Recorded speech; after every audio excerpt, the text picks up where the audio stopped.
बिस्मिल्लाहिर्रहमानिर्रहीम। अस्सलामुअलैकुम। कैसे हैं आप सब? I hope you well.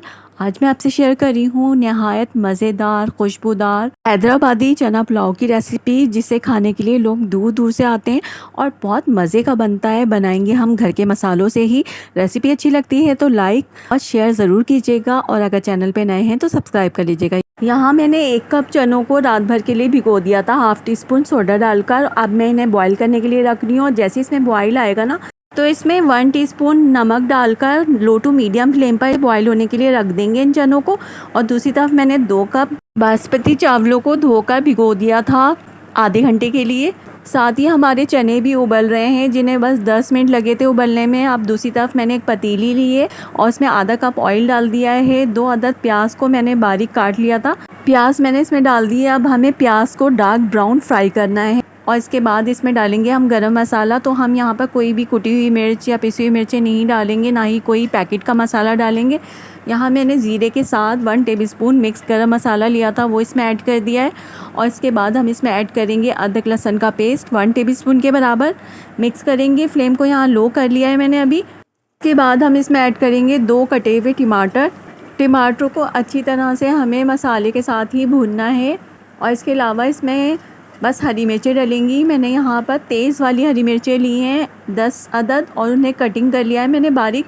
अब हम इसमें ऐड करेंगे 1 टीस्पून सॉल्ट। 1 टीस्पून मैंने चनों में डाला था। चने हमारे अच्छी तरह से बॉईल हो गए हैं और वो मैंने एक साइड रख लिए हैं। अब देखिए, मसाले को भूनना है। टमाटर जब तक इसमें बिल्कुल गल नहीं जाते तब तक हम इसे मीडियम फ्लेम पर भूनेंगे। और यहाँ पर मैंने 2 अदद आलू भी इसमें डाल दिए हैं, क्योंकि चना पुलाव में आलू बहुत अच्छे लगते हैं। लेकिन यहाँ पर गैस जाने का टाइम हो गया था, बस 20 मिनट रह गए थे, तो मैंने जल्दी जल्दी इसकी भुनाई कर ली थी। और मैंने 1 कप चनों में से थोड़े से चने बचा लिए थे, और बाकी चनों को मैंने इसमें डाल दिया था मसाले के साथ। मिक्स करेंगे, और जो चनों का पानी था ना, वो भी इसमें मैंने डाल दिया था। और बस देखिए, थोड़े से चने मैंने इसमें से बचा लिए थे, यानी आधे कप से थोड़े कम हैं, तो इतने काफ़ी हैं 2 कप चावलों के लिए। मिक्स करेंगे, और आलू को गलने के लिए मैंने रख दिया था, लेकिन आलू गले नहीं थे, तो मैंने इसमें से निकाल के अलग से बॉईल किए थे। बस 5 मिनट हमने ये मसाला भून लिया था इस तरह कवर करके, और इसके बाद मैंने आलू अलग कर दिए थे। और ये देखिए, मसाला अच्छी तरह भुन गया है। इसमें थोड़ा पानी है। एक तरफ मैंने चावल बॉईल कर लिए थे 90%, और चावल इसमें डालकर हम अच्छी तरह से मिक्स कर देंगे। बहुत जल्दी ये पुलाव बन जाता है, और इतना मज़े का बनता है ना कि आप बार बार इसे बनाना चाहेंगे, और जो भी खाएगा ना, वो तारीफ़ किए बगैर नहीं रह सकेगा। इसके बाद मैंने साबुत हरी मिर्चें इसमें डालकर अच्छी तरह चावलों को चनों के साथ और मसाले के साथ मिक्स कर दिया है। अब हम इसको मीडियम फ्लेम पर रखेंगे भाप आने तक, लेकिन इसमें पानी बिल्कुल नहीं है, तो मैं इसमें छोटी प्याली पानी डाल रही हूँ, यानी आधे कप से भी कम, ताकि इसमें भाप बन सके और ये चावल अच्छी तरह से गल जाएं।